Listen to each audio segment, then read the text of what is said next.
बहुत साल पूर्व विंध्य साम्राज्य में मोहनगढ़ नाम का एक राज्य हुआ करता था, जिसके राजा जितेंद्र भान सिंह बहुत ही पराक्रमी और वीर योद्धा थे। उनकी एक इकलौती पुत्री थी, जिनका नाम राजकुमारी ज्योतिष्मिता बिंदी था।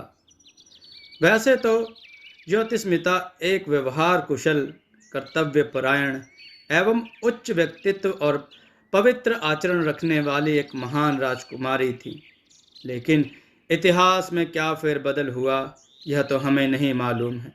लेकिन आज लगभग 550 वर्ष बाद राज्य वीरान खंडरों में परिवर्तित हो गया है। जो राजमहल कभी खुशियों का महल हुआ करता था, वहाँ आज परिंदा भी नहीं दिखता। वहाँ के लोगों के मुंह कई कहानियाँ सुनी जाती हैं। लोग कहते हैं राजकुमारी ज्योतिष्मिता आज भी अपने महल की रक्षा करती है, तो कई व्यक्ति तो यह भी कहते हैं कि उन्होंने राजकुमारी को रात के समय मशाल लिए घूमते भी देखा है।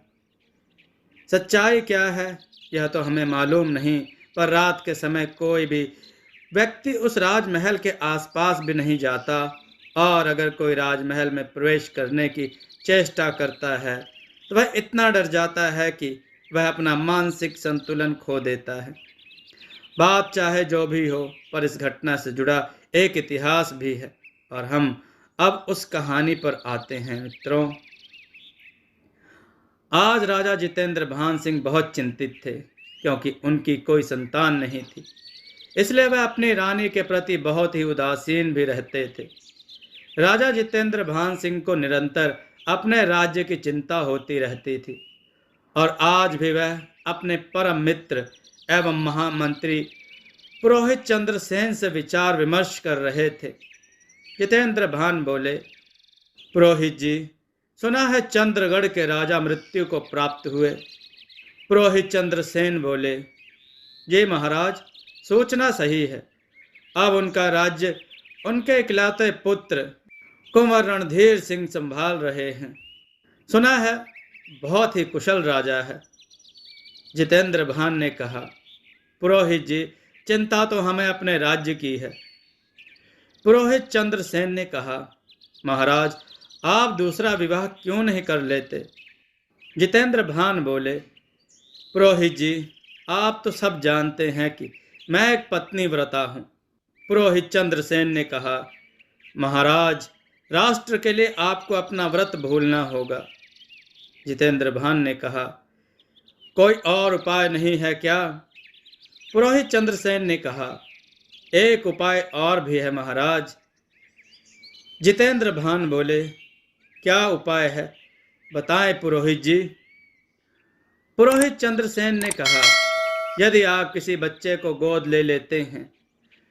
तभी एक दासी का आगमन हुआ, और दासी बहुत खुश नजर आ रही थी। दासी बोली, महाराज की जय हो। जितेंद्र भान बोले, कहो दासी, क्या बात है? दासी प्रसन्नता से पुलकित होकर बोली, महाराज, महारानी ने आपको बुलाया है। महारानी गर्भवती हैं। जितेंद्र भान ने कहा, क्या कहा? महारानी गर्भवती हैं? पुरोहित जी, सुना आपने, हमारी महारानी गर्भवती है। महामंत्री जी, संपूर्ण प्रजा को सूचित करवा दो। प्रजा में मिठाइयाँ, वस्त्र, गहने आदि दान करो। हम जरा ईश्वर को धन्यवाद करके आते हैं। संपूर्ण राज्य में खुशी की एक लहर दौड़ गई थी, क्योंकि राज परिवार में अब कई वर्षों बाद खुशियों की लहर आई थी। राजा और प्रजा दोनों ही बहुत प्रसन्न थे। जब यह बात अन्य राजाओं तक पहुंची, तो अनेक राजाओं से शुभकामनाएं लेकर राजदूत आने लगे।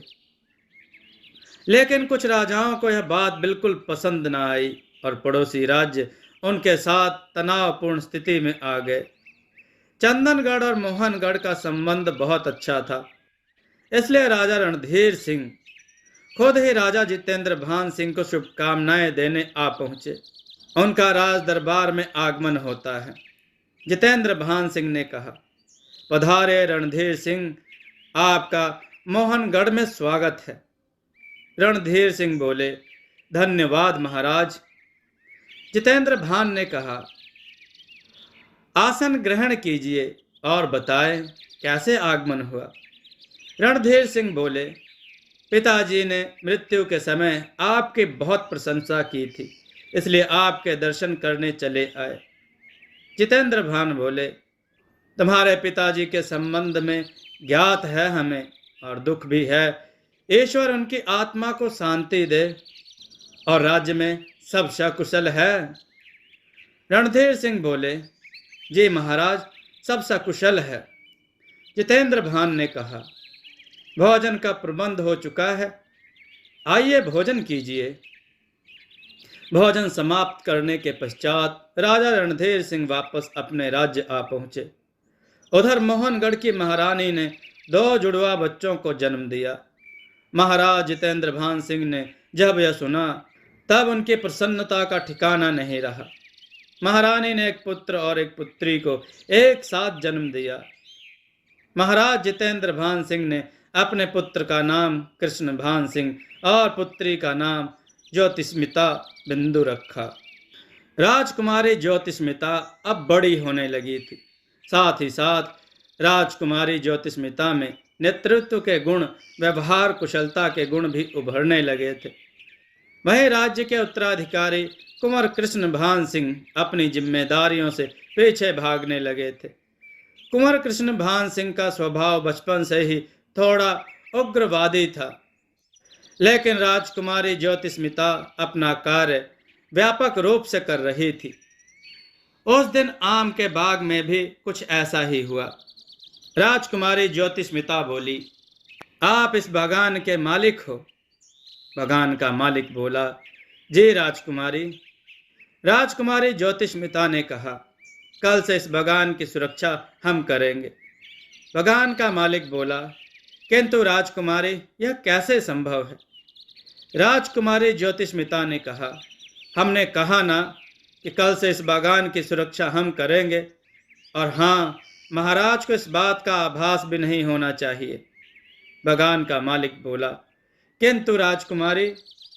बागान का मालिक एक साधारण व्यक्ति था, जबकि ज्योतिष्मिता उस राज्य की राजकुमारी थी, इसलिए वह बहुत अधिक कुछ कह ना पाया। बेचारा अपना मन मारकर अपने घर वापस चला गया, लेकिन वह अत्यंत दुखी था, क्योंकि इस बागान के फलों को बेचकर ही वह अपनी रोजी रोटी कमाता था। उधर राजकुमारी अपनी सहेलियों के साथ रोज बागान में आने लगी। उधर सारा दिन खेलने के बाद शाम के समय घर वापसी होती थी। एक दिन महल में लौट रही राजकुमारी को राज्य के महामंत्री पुरोहित जी ने देख लिया, और तब पुरोहित जी बोले, ज्योतिष्मिता, आप यहाँ क्या कर रही हैं? राजकुमारी ज्योतिष्मिता बोली, पुरोहित जी, आप यहाँ क्या कर रहे हैं? पुरोहित जी ने कहा, हम राज्य के महामंत्री हैं, हम कहीं भी जा सकते हैं।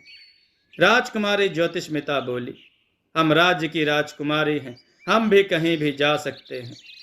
पुरोहित जी ने कहा, ऐसा नहीं है, आप कहीं भी बिना अनुमति के नहीं जा सकती। राजकुमारी ज्योतिष्मिता बोली, क्यों? हम क्यों नहीं जा सकते? और वैसे भी हम यहाँ पर अपनी सहेलियों के साथ खेलने आते हैं। पुरोहित जी ने कहा, आपको महाराज के समक्ष यह बात कहनी होगी। राजकुमारी ज्योतिष्मिता बोली, हम आपके महाराज से डरते हैं क्या? पुरोहित जी ने जब राजकुमारी ज्योतिष्मिता का यह व्यवहार देखा तो उन्हें चिंता होने लगी, क्योंकि एक बिंदु साम्राज्य की राजकुमारी इस तरह साधारण लोगों की तरह साधारण रहती है। इसलिए उन्होंने महाराज से इस संबंध में बात करने की सोची और महाराज के समक्ष अपनी बात रखी। पुरोहित जी बोले, महाराज, क्या आपको पता है राजकुमारी का व्यवहार कुछ बदला बदला सा है? महाराज बोले, क्यों महामंत्री जी, क्या हुआ? पुरोहित जी ने कहा, क्या आपको पता है वह रोज चौकसी बागान में अपनी सहेलियों के साथ खेलने जाती है? जितेंद्र भान सिंह बोले, क्या कहा, चौकसी बागान में? पुरोहित जी बोले, जी महाराज, चौकसी बागान में। जितेंद्र भान सिंह ने कहा, यह तो वही बागान है ना जहां राम राम। महाराज जितेंद्र भान सिंह ने राजकुमारी को अपनी सभा कक्ष में बुलाया जितेंद्र भान सिंह बोले, ज्योतिष्मिता, क्या आप चौकसी बागान में खेलने जाते हो? राजकुमारी बोली, जी महाराज। जितेंद्र भान सिंह बोले, क्या तुम चौकसी बागान में जाती हो? तुम्हें वहां जाने की अनुमति किसने दी? राजकुमारी बोली, बागान के रक्षक को वहां से भगाकर हम उस बागान में खेलने जाते हैं। जितेंद्र भान सिंह ने कहा, क्या उस बागान का कोई रक्षक भी है? तुम्हारा दिमाग तो ठीक है। राजकुमारी बोली, जी महाराज, उसी की अनुमति से हम बागान में खेलने जाते हैं। जितेंद्र भान सिंह बोले, पुरोहित जी, इनको क्या हो गया है? यह क्या अनाप शनाप बातें कर रहे हैं? और तुम राजकुमारी ज्योतिष्मिता कल से कहीं नहीं जा रहे हो। राजकुमारी बोली, किंतु क्यों? जितेंद्र भान सिंह ने कहा, तुम्हारे हर प्रश्न का उत्तर हमारे पास नहीं है। और तुम्हारी सहेलियां कौन कौन हैं? पुरोहित जी बोले, महाराज, किंतु जब यह हमें बागान से बाहर मिले थे तब इनके साथ कोई भी नहीं था। राजकुमारी बोली, किंतु पुरोहित जी, हमारी सहेलियां हमारे साथ ही तो थीं। जितेंद्र भान सिंह बोले, आप क्या कहना चाहते हो पुरोहित जी?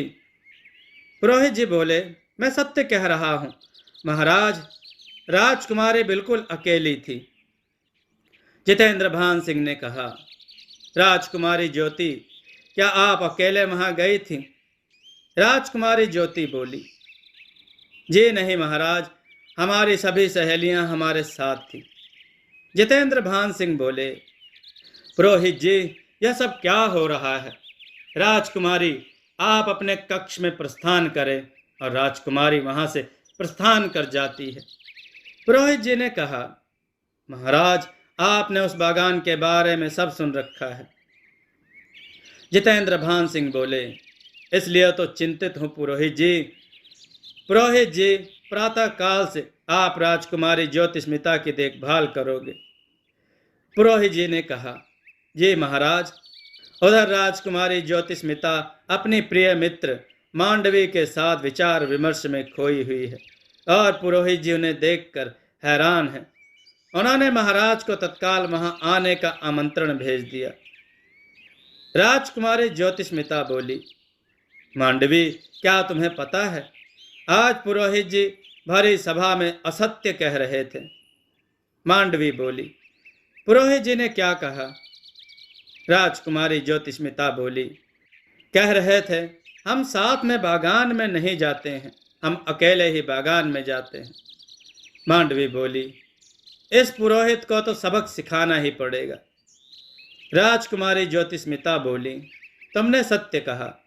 तभी महाराज का पुरोहित जी के समक्ष आगमन होता है। महाराज बोले, जी कहिए पुरोहित जी, इतना तत्काल हमें क्यों बुलाया? पुरोहित जी बोले, क्षमा करें महाराज, हम आपको कुछ दिखाना चाहते थे। महाराज बोले, किंतु क्या? पुरोहित जी ने कहा, महाराज, आप राजकुमारी ज्योतिष्मिता को देखें। महाराज ने कहा, यह तो अकेले बैठकर अपने आप से ही बातें करे जा रही है। पुरोहित जी बोले, किंतु महाराज, ऐसा हमें लगता है कि अकेले बैठकर अपने आप से बात कर रही है। महाराज ने कहा, स्पष्ट समझाएं मंत्री जी। पुरोहित जी बोले, जो आप समझ रहे हैं महाराज, वही सत्य है, किंतु अब इसका क्या उपाय है? महाराज ने कहा। पुरोहित जी बोले, मात्र एक ही उपाय है महाराज। महाराज ने कहा, बताइए ना पुरोहित जी। पुरोहित जी ने कहा, महाराज, क्यों ना राजकुमारी को मां चंडिका का यह धागा पहनाकर राज्य से दूर भेज दिया जाए। महाराज बोले, तुम सत्य कहते हो पुरोहित जी, राजकुमारी को चंदनगढ़ महाराज रणधीर सिंह के यहाँ भेज देते हैं। कुछ दिनों के पश्चात महाराज जितेंद्र भान सिंह ने राजकुमारी ज्योतिष्मिता को चंदनगढ़ भेज दिया। वहां के राजा रणधीर सिंह को उनके संबंध में सारी जानकारी पहले से ही दे दी गई थी। राजकुमारी ज्योतिष्मिता का चंदनगढ़ में बहुत स्वागत सत्कार हुआ। चंदनगढ़ के राजा महाराज रणधीर सिंह की महारानी पार्वती ने राजकुमारी ज्योतिष्मिता को अपनी बेटी की तरह सम्मान दिया, इसलिए राजकुमारी ज्योतिष्मिता बहुत ही खुश थी। महारानी बोली, मोहनगढ़ की राजकुमारी को आने में कोई समस्या तो नहीं हुई? राजकुमारी ने कहा, जी नहीं महारानी, हमें कोई समस्या नहीं हुई। महारानी बोली, यह आपका कक्ष है, आप थोड़ा आराम करो, तब तक हम आपके लिए भोजन का प्रबंध करते हैं। और महारानी वहां से प्रस्थान करती हैं और राजकुमारी ज्योतिष्मिता महल की खिड़कियों से बाहर की ओर देखने लगती हैं। तब उन्हें बाहर युद्ध कौशल की शिक्षा लेते हैं। व्यवहार कुशल और आस्था की महान मूर्ति एवं कुल देवी चंडिका के परम भक्त और महाराज के प्रिय पुत्र राजकुमार रणवीर सिंह दिखे। राजकुमार रणवीर सिंह न केवल चंदनगढ़ बल्कि समस्त बिंदी साम्राज्य के भविष्य थे। कुछ समय तक राजकुमारी ज्योति राजकुमार को देखती रही। तब राजकुमार की नजर भी राजकुमारी पर पड़ी, किंतु गुरु के समक्ष उन्होंने इस बात पर ध्यान ही नहीं दिया। उधर जब राजकुमार रणवीर सिंह के छोटे भाई करण सिंह को पता चला कि महल में मोहनगढ़ की राजकुमारी ज्योतिष्मिता आई है, तो उसको देखने के लिए वे अति व्याकुल थे। कुछ समय पश्चात महाराज रणधीर, उनकी रानी एवं राजकुमार रणवीर और करण सिंह सहित सब लोग भोजन पर विचार विमर्श कर रहे थे। राजा रणधीर सिंह बोले, बताओ राजकुमारी, आपके राज्य में सब कुशल मंगल तो है? राजकुमारी ज्योति बोली, जी महाराज, सब कुशल मंगल है। राजकुमार ने कहा। राजकुमार करण ने कहा, तुम्हें हमारा भोजन पसंद आया? राजकुमारी बोली, हाँ राजकुमार, बहुत पसंद आया। राजकुमार कर्ण कुछ बोलना चाहते थे, लेकिन तभी अचानक महाराज रणधीर सिंह बोल पड़े, रणवीर, अतिथियों का सम्मान करना हमारा कर्तव्य है। राजकुमार रणवीर बोले, जी महाराज। राजकुमारी, आपके राज्य के महान योद्धाओं के बारे में बहुत सुना है। राजकुमारी बोली, जी राजकुमार, हमारे राज्य में अनेक योद्धा हैं। हमारे पिताजी स्वयं एक महान योद्धा हैं और हमारे भ्राता श्री कृष्ण भान सिंह जी, वे भी उच्च युद्ध कौशल का प्रशिक्षण ले रहे हैं। राजकुमार कर्ण ने कहा, फिर तो अवश्य ही आप भी एक योद्धा होंगे। राजकुमारी बोली, जी नहीं। राजकुमार कर्ण सिंह के स्वभाव एवं बोलचाल से स्पष्ट था कि वह राजकुमारी ज्योतिष्मिता पर मोहित होने लगा था। उधर राजकुमारी ज्योतिष्मिता राजकुमार रणवीर की ओर आकर्षित होने लगी। यही कारण था कि भोजन के पश्चात वह राजकुमार रणवीर का पीछा करते करते उनके कक्ष तक आ पहुंची। राजकुमार रणवीर बोले, राजकुमारी, आप यहाँ क्या कर रही हो? राजकुमारी ज्योतिष्मिता बोली, अब आप तो हमें अपना महल दिखाने से रहे, इसलिए हम ही आपके महल को देख रहे हैं। राजकुमार रणवीर बोले, आपने बिल्कुल सत्य कहा, किंतु हमारे छोटे भाई करण सिंह आपको महल जरूर दिखा देंगे। राजकुमारी ज्योतिष्मिता बोली, अच्छा, तो यही है आपका अतिथि सत्कार। ठीक है, हम किसी दासी के साथ ही चले जाएंगे। राजकुमार रणवीर बोले, ठीक है, आप क्रोधित ना हो, हम आपको अपना महल अवश्य दिखाएंगे, किंतु अभी हमें कुछ कार्य शेष है। राजकुमारी ज्योतिष्मिता बोली, अतिथियों से बड़ा कार्य क्या है? उसी समय राजकुमार करण सिंह भी वहां आ पहुंचते हैं। राजकुमार रणवीर बोले, करण सिंह, अच्छा हुआ आप आ गए। राजकुमारी की महल देखने की तीव्र इच्छा है, इनको महल का भ्रमण करा लाओ। राजकुमारी ज्योतिष्मिता बोली, किंतु यह ठीक नहीं राजकुमार। राजकुमार रणवीर सिंह बोले, आपको महल का भ्रमण करना है, इसलिए हम कराएं या फिर करण सिंह कराएं, क्या कुछ अंतर है? राजकुमार करण सिंह बोले। राजकुमार करण सिंह बोले, हाँ राजकुमारी, हम आपको मात्र महल का ही नहीं बल्कि सारे राज्य का भ्रमण करा सकते हैं। राजकुमार रणवीर सिंह बोले। करण सिंह बिल्कुल ठीक कह रहे हैं राजकुमारी जी। राजकुमारी ज्योतिष्मिता और करण सिंह महल देखने को निकल जाते हैं और राजकुमार रणवीर अपने कार्य में व्यस्त हो जाते हैं। धीरे धीरे समय निकलता गया। राजकुमारी ज्योतिष्मिता राजकुमार रणवीर पर पूरी तरह मोहित हो गई और करण सिंह राजकुमारी ज्योतिष्मिता पर मोहित हो गया। और फिर एक दिन ऐसा भी आया। मित्रों, कथा का यह भाग आपको कैसा लगा कमेंट में ज़रूर बताइएगा। आगे की कथा आपने सुननी है तो कमेंट में ज़रूर लिखिएगा। दोस्तों, आपको यह कथा कैसी लगी अपने विचार और सुझाव कमेंट में जरूर दें। हमारी कथाओं को लाइक करें, हमारे चैनल को सब्सक्राइब करना न भूलें। हमारी कथाओं को शेयर जरूर करें जिससे लोगों को अच्छा ज्ञान प्राप्त हो। जय श्री राम भक्तों।